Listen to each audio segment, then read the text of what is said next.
everybody, Marjorie here. So I also have Craig with me. Hi. So we thought we'd do kind of a video about what it's like to be teen drivers, especially as a married couple.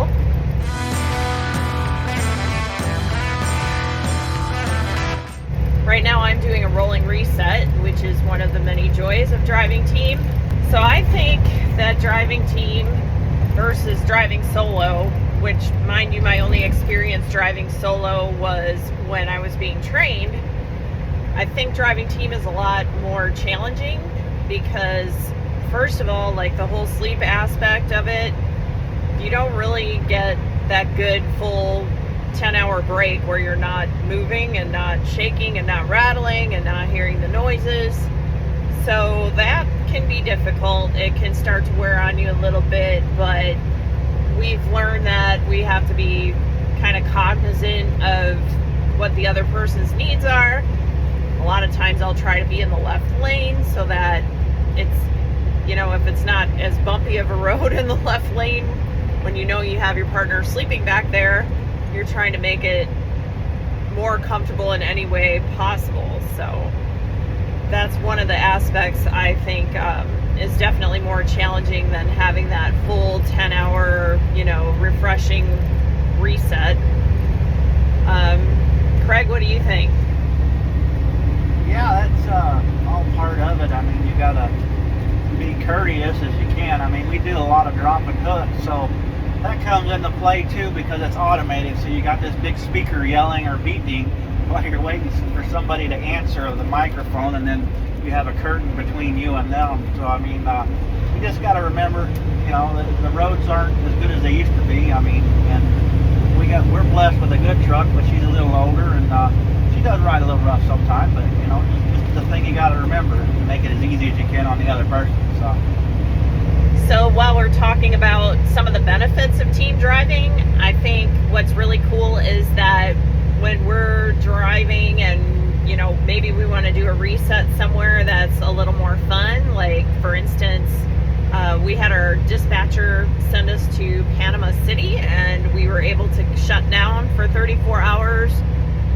Usually we do a rolling reset, but we just took our 34 hours and we went to the beach, which was really awesome. We did some shopping, it'd be really fun. So that is definitely a plus, because on our 34s we get to spend time doing things that are fun together, which I think is really important, because when you're just working in a small box together on the road all the time, you need to be able to have those fun memories that you make to just keep your relationship going well. So Craig, your thoughts on this? Oh yeah, that's a must. I mean, that's really part of the fun is like our dispatcher will send us places and to keep togetherness there, because when you're working, it's like night shift, day shift. You don't really get to spend that time together, and you don't want to fall apart or be like, here you go. But we've been to the beach. We've been to California. We go down out there. I mean, it's like a paid vacation to travel, and then it's really fun. I mean, all these places you get to go and see that you can't see from the truck. You get the Uber, you go through town. It's really fun. But yeah, that's a big plus on the part of the husband-wife team set there. We also want to talk a little bit about some of the benefits and some of the downfalls of driving team, especially as a husband and wife. I think one of the definite benefits is that all of our revenue is coming to the same household. So that is really cool. And I think a lot of that is what gets us through a down market, because we're able to take all of our miles and all of the money we earn from that and put it into the business. We're not having to split it. So that's pretty awesome. Craig, your thoughts? I was thinking that too is the part that our company does a lease purchase, and Margie and I know where our bottom line is. Breakdowns happen, weather happens. You got to have that margin of where you're at as to, can I make the week? Well, we can make that week in 4 days. We can lose 3 days a week. It's not going to hurt us because the double miles, and we can make good in 4 days. So that is a plus. I mean, it's a little less stress. There's a little more wear and tear on the truck, but there's a flip side to that is you got to look, she's not idling no 10 hours a day. She's rolling. It wears things out a little faster, but this truck's been really good to us. I mean, and that is, a big thing. It's round the clock running, but you got to know where your cutoff is, where your mark is, and we've gotten real good at that. I believe driving as a team that we kind of went through phases. I think the first phase we went through when I was first training and he was training me was sort of like the honeymoon phase, because we were able to park the truck, we were able to stop 10 hours at night, and we were together. So it was kind of like, oh, this is fun, I love this, we're traveling together, we're eating together. But then after a while, that changed, obviously, when we were really doing the team thing and the training phase period was over. That's when, it's like, okay, we hardly see each other, we're like ships in the night. You're leaving your stuff on the floor, things start to get to you, I'm not sleeping as well.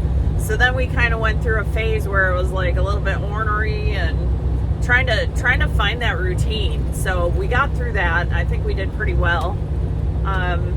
After that, we kind of went into this phase, I would say, where we were maybe a little bit competitive, and that's still kind of the case, which a little bit of competition's a good thing. But Craig, what do you think about that? Oh yeah, there's competition there. I mean, you 30-year veteran driver, and you got a rookie basically coming by doing almost 700 miles a day, and I'm getting my 3 to 4. That was a little rough, but it's a wake-up call. I mean, but it got really intense, and there's things you just gotta take into play and work out, and it all pans out on its own. So nowadays, I think everything's going really well. Everything's kind of falling into place. Our communication was totally key.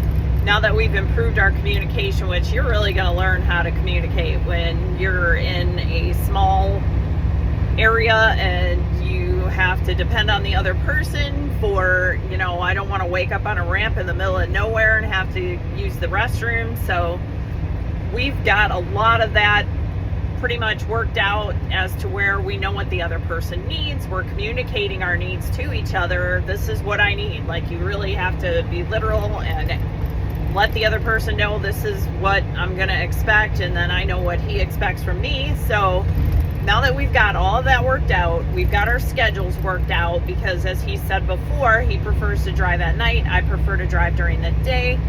So we've got that all worked out pretty well. Now things are really going smoothly. It did take about 2.5 years to get it to where, we're comfortable with our routine. Things are going well. The poor dog had to adjust to everything also, so things are going pretty good. What do you think, Craig?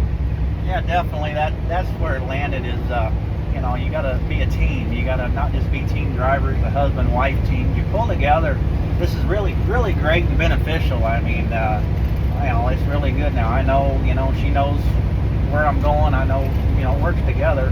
And but that was the key. It just took a little while to figure it out. So it's been really good now. So as a team, I think we're still improving and tweaking our methods and the way we operate together. I usually take care of more of the business aspect of things, submitting all of our paperwork and documents and receipts to ATVS. I usually do the tax organizer at the end of the year. So I take care of a lot of the clerical aspect of things, whereas Craig would typically take care of the maintenance, upkeep. He's really good with mechanics and all of that good stuff. So what we're doing now is we're kind of trying to cross-train each other, because, God forbid something happen to someone, you're going to have your teammate take over where you can't operate. So he's got me learning, more of the mechanical aspects of things. I'm learning a lot every day. I was always pretty good at doing a pre-trip, but there are other nuances too, obviously, other than just looking for bent, cracked, broken, So Craig's really doing a good job of teaching me that, and I'm trying to get him more acclimated to just doing the technology and the, keep your receipts. So he's getting really good at that as well. Craig?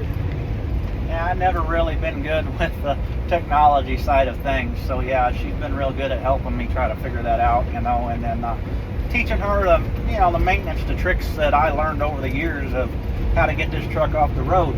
Something happens, she doesn't have to wake me up anymore, because we hit a spell for a while where I'd be asleep a couple hours and something takes me 2 minutes to fix. But now she's learned. She's really learned a lot, and she's a real good learner. So that is a key there. If you got an experienced driver and somebody who hasn't, especially if it's your spouse bringing in, teach them your good tricks, and it'll work.